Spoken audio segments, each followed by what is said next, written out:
I had a question about number 2 on the problem set. I wanted to go through that carefully. Remember that average total cost, so average production costs are the same as average total cost. And the definition for average total cost or average production cost is equal to average fixed costs plus average variable costs.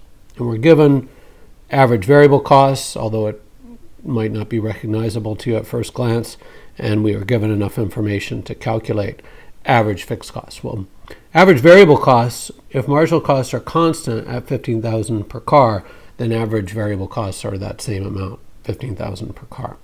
Average fixed costs, of course, is total fixed costs. Both companies have total fixed costs of $1 billion, but they have different outputs. 100,000 cars per year for Saab and 200,000 cars per year for Volvo.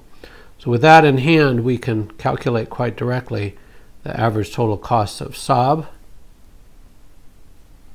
which are equal to 1 billion divided by 100,000 cars per year, $1 billion per year divided by 100,000 cars per year, and then we add the 15,000 of the average variable cost to that. So 1 billion divided by 100,000 is equal to 10,000.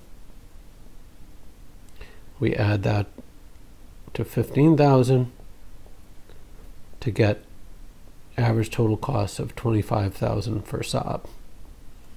And then for Volvo, the exact same calculation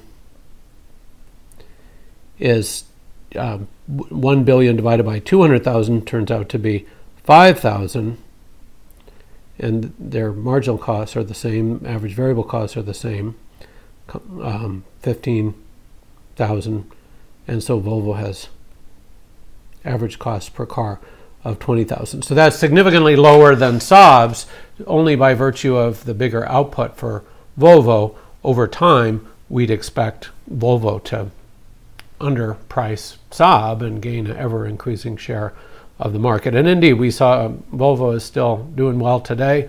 Saab is out of business.